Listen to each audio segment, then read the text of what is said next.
On this episode of Law Weekly, we bring you highlights from the conversation at the Egbe Amofin Odua National Conference 2024 with the theme Economic Recovery from Nigeria, Prospects and Challenges. The keynote speaker, former governor of Lagos and former Minister of Power, Works and Housing, Senior Advocate of Nigeria, Babatunde Fashola, says that the prospects for economic growth are enormous, and a lot of that growth depends on the collective professionalism of lawyers to help overcome the challenges that stand as stumbling blocks. On the sidelines of the conference, senior lawyers speak about the legality and morality of the decision by Labour to shut down the national grid and other essential services. Also showing on the program, highlights from the Lagos State Domestic and Sexual Violence Agency's engagement with critical stakeholders on improving access to legal justice for survivors of SGBV. Plus our recap of the top legal stories in the news. Hello and welcome to the program. I'm Shola Shuyeli. The Egbe Amofin Odua, with trustees across all Yoruba-speaking states of the country, seeks to promote an invaluable platform for fostering the development of lawyers and for addressing socio-economic, cultural and legal issues affecting its members. The chairman of the Egbe, Senior Advocate of Nigeria, Isiaka Olagunju, and the chairman of the Conference Planning Committee, Senior Advocate of Nigeria, Kunle Adegoke, in their welcome remarks, noted that this is indeed a challenging time for every Nigerian. And as a way of giving hope that better days are ahead, the theme of the conference was carefully chosen to give an opportunity for all lawyers of Odua origin, their friends and well-wishers to converge, learn, examine the challenges of Nigeria, and proffer solutions to same. The keynote speaker, former Minister of Power, Works and Housing, Babatunde Fashola, noted that Nigeria, like virtually all economies of the world, fell into a recession in 2019, from which it has recovered, with annual GDP results indicating that the economy of Nigeria has been growing at an average of between 2 to 3% yearly. So as far as prospects for economic growth are concerned, I think that the horizon is extremely promising. And the case I just intend to present here is that economic growth will be delivered by two broad spheres of infrastructure, the soft and the hard infrastructure. So let me deal with the hard infrastructure. We all know what that is. Roads, bridges, seaports, airports, new refineries. All of this is happening in our country. We now have a new refinery built by the private sector, supported by government. We have a new seaport in Lekki. We have new airports, 5 major international airports expanding and growing. These are important. We now have rail working, not yet where we want it to be, but it's already there. There are parts of the country now where you can travel by rail. So those steps are being taken, and we must pay attention because they are happening in our country. Those are the things that impact growth in other parts of the world. As we do them, let us be conscious that we are on the way. Let us be conscious that it's already happening. So I will try and highlight this by saying that the countries that build, buy, or produce more infrastructure essentially create more growth. Very simple. They create more productivity. Inevitably, they create more wealth.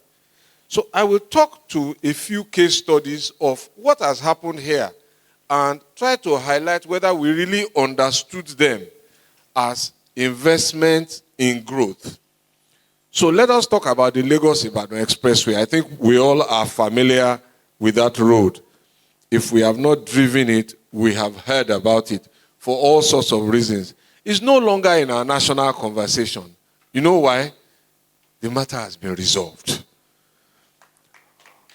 So we don't talk about what has been done anymore. It's been done. Every day at one time, it was the biggest single item on our national development agenda. Nobody talks about it anymore. We move to the next one. Thankfully so. But it was more than a road. It was a job center. It was an avenue for economic exchange, for employment. And let me share some interesting numbers. There were 2 contractors Julius Berger on the Lagos end to Shagamu, which was 44 kilometers, and Reynolds Construction Company, which was on the Shagamu to Ibadan end. So on just one half, the Lagos half, 44 kilometers, I don't know if we knew that there were 29 subcontractors, apart from the main contractor, whose livelihood depended on that job being done. That was growth, that was employment, that was inclusion. And I will give you some numbers. Then there were 161 suppliers, apart from the subcontractors, supplying various things throughout the period that construction was going on. And then there were 75 permanent jobs at a quarry. Over this period, the contractor paid out 39.8 billion naira. Let me repeat that figure, 39.8 billion naira to those suppliers. It paid 10.6 billion naira to his own employees. So I just say that there are two types of infrastructure we must now add to the hard one. We've done the roads, the ports, and all of that. I think what we should focus on is infrastructure that supports tourism and infrastructure that supports talent and deployment. Because that's where the world is heading now. You will see that there's a lot of soft power now. Athletes, sportsmen, musicians, artists are having a booming voice in global political and economic affairs. We have all of the great artists in the world now, but how many of their shows are being performed here?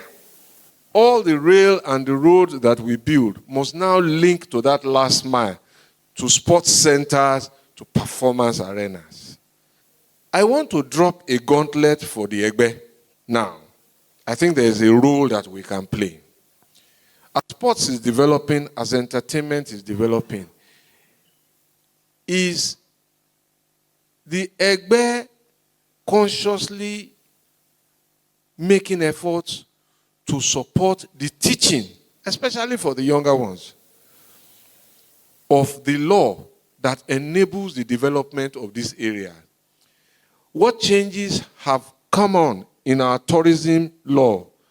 What changes have come up in our law curriculum about sports and entertainment law? And the protection of talent in terms of copyright law and practice. I think this is a place where we can begin to play a role. When the laws are reformed, how do members of the Egbe and their colleagues who are not members, and by this I mean their lordships, but who all belong to the Bar Association, implement the laws?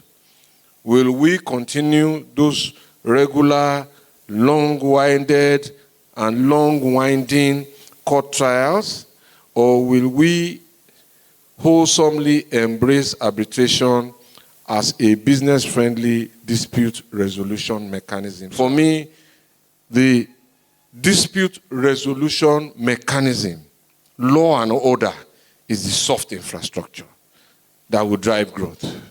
And this is important because it impacts how easy or not easy it is to do business. Law and order. And that will define how well the economy will grow. Other senior advocates also contributed to issues of the economy. Now, our country is said to be broke. Please, take it from me. Senator, Nigeria is not broke. We are made broke by the government and the policies of the government. One, and I'm just going to give you a few examples where we can raise over $100 billion in 6 months, and people are wasting our lives. The government has said that fuel subsidy is gone. Today, it's now been admitted that in the last 1 year, 5.4 trillion has been spent on importing fuel subsidy. 5.4 trillion. Two.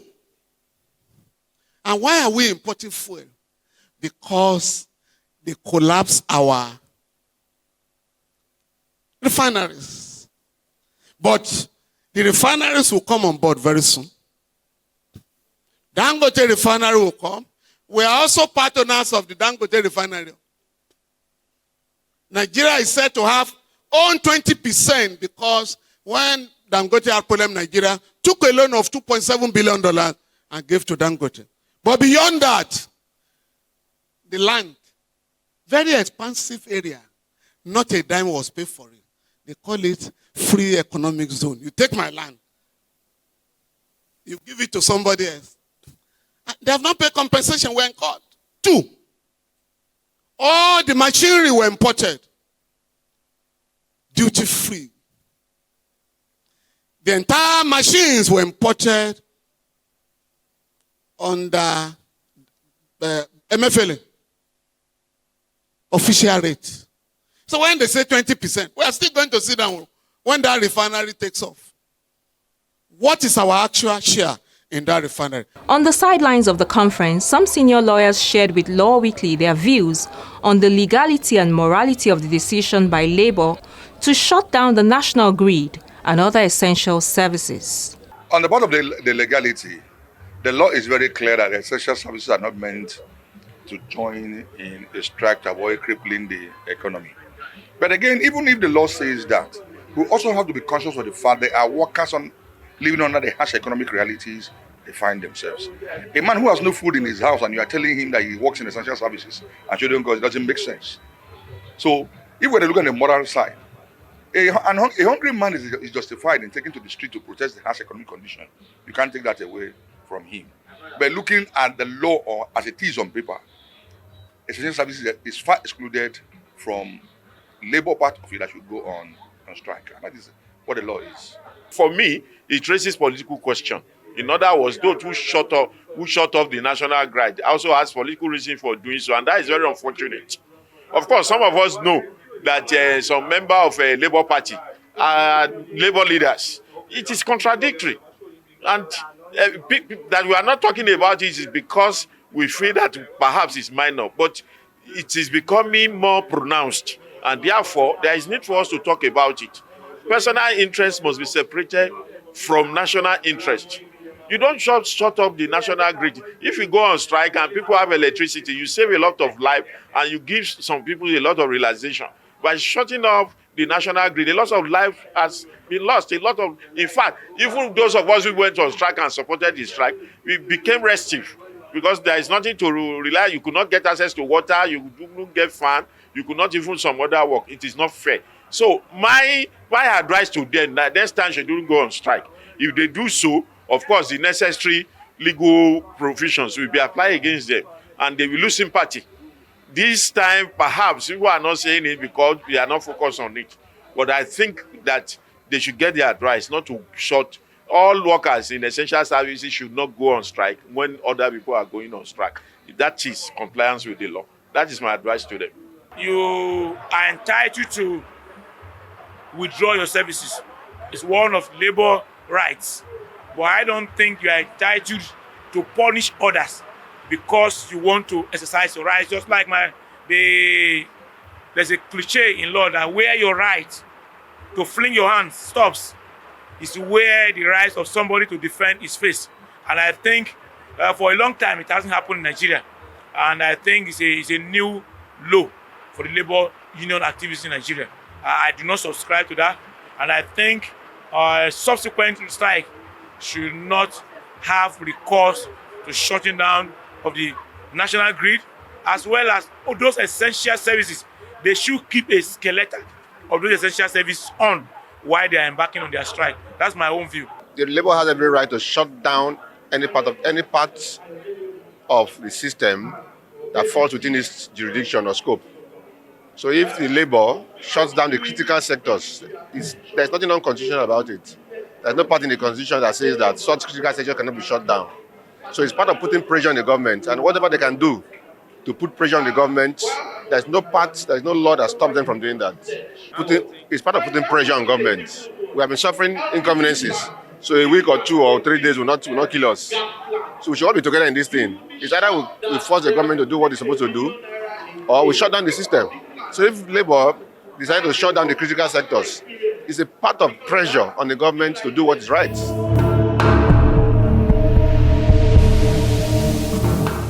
Welcome back.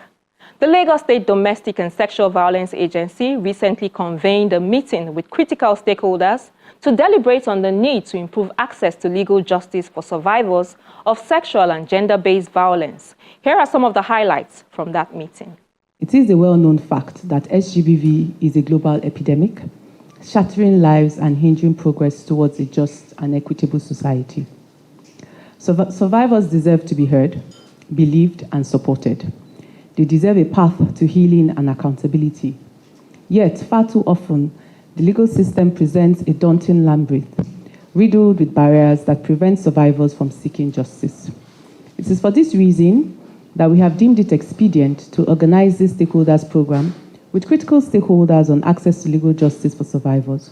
The Executive Secretary of the Lagos State Domestic and Sexual Violence Agency speaks to the reason for this gathering, which attracted members of the bench and the bar, legislators, the police, healthcare institutions, representatives of non-governmental organizations, and other critical stakeholders. Different stakeholders who spoke touched on the need to hold perpetrators accountable to send a message that SGBV will not be tolerated. The point was also made that the legal process can offer validation and closure for survivors, protect them from further harm from the perpetrators, and empower them to rebuild their sense of control.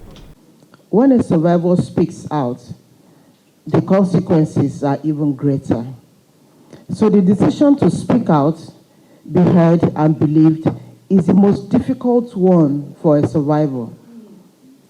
The journey towards justice for survivors is often fraught with obstacles, from societal stigmatization to systemic barriers within our legal frameworks.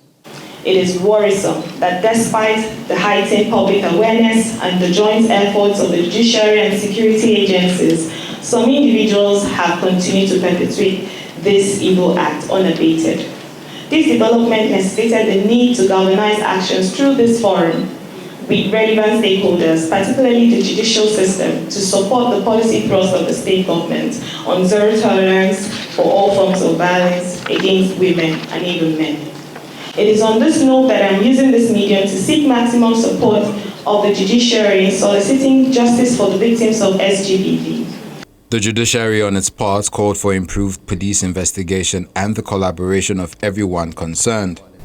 Incomplete investigations, the absence of critical witnesses, and poor case management, which have led to the termination of many cases, highlight the urgent need for investigators and prosecutors to improve and ensure that survivors are supported throughout the legal process and that their voices are heard. Addressing the challenges SGBV survivors face requires a collaborative effort from all stakeholders. The judiciary cannot do it alone. We need the support and partnership of law enforcement agencies, civil society organizations, healthcare providers, and the wider community to create a holistic and integrated approach to justice. Gone are the days when you get to police station and the police will tell you, it's husband and wife matter, go. These days, we don't look at it from that angle. We look at the criminal nature of the case, and if it requires proper investigation, we carry it out. And if it requires prosecution, we go ahead and prosecute. So we don't look at it as husband and wife matter, because most cases, when you look at it from husband and wife matter, it asks them to go. You might end up getting the worst report that might even lead to loss of life. Some key takeaways for immediate action includes the need to leverage technology and particularly virtual hearing in cases where witnesses cannot be physically present, regular case conference meetings to audit and review cases, as well as the development of a state policy guideline for the use of DNA in SGBV cases.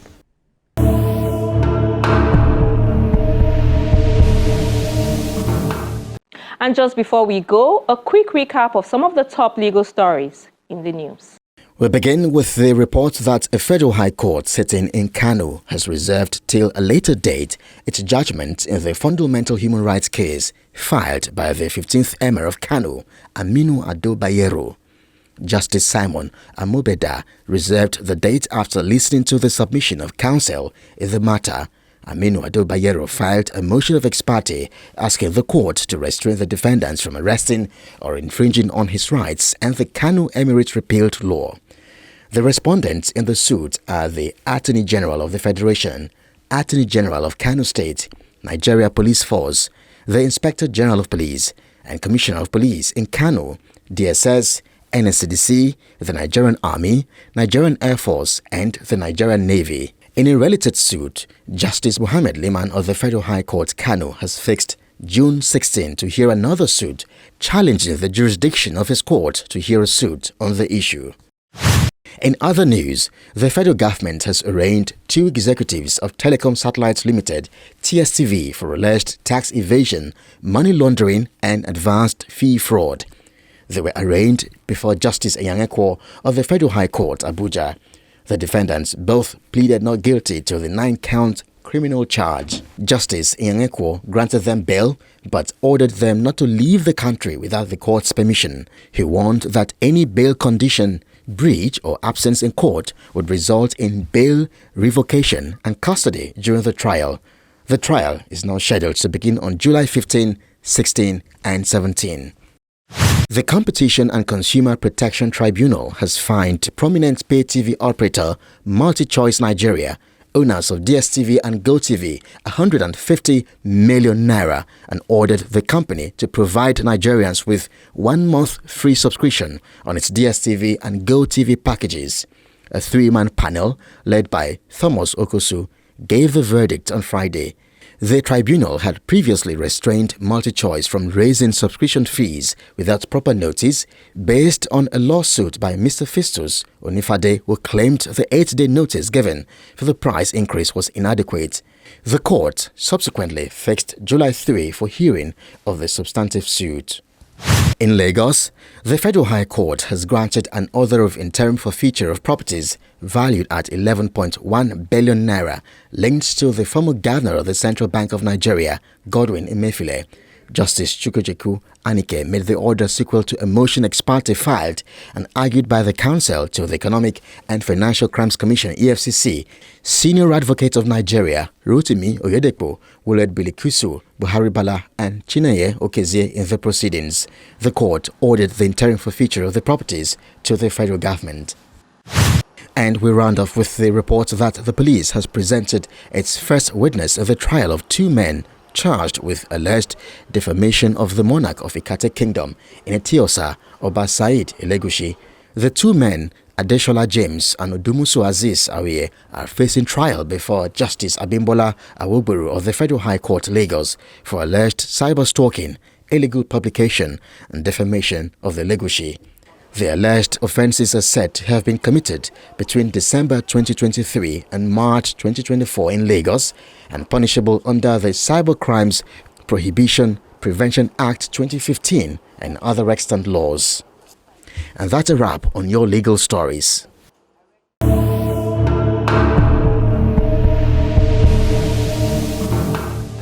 And this is where we adjourn proceedings for today. Do remember to check out the Channels TV website for a replay of this episode of the program, as well as past episodes. Please also send in any feedback via our social media handles. I am Shola Shieli. Thank you for watching and see you next week.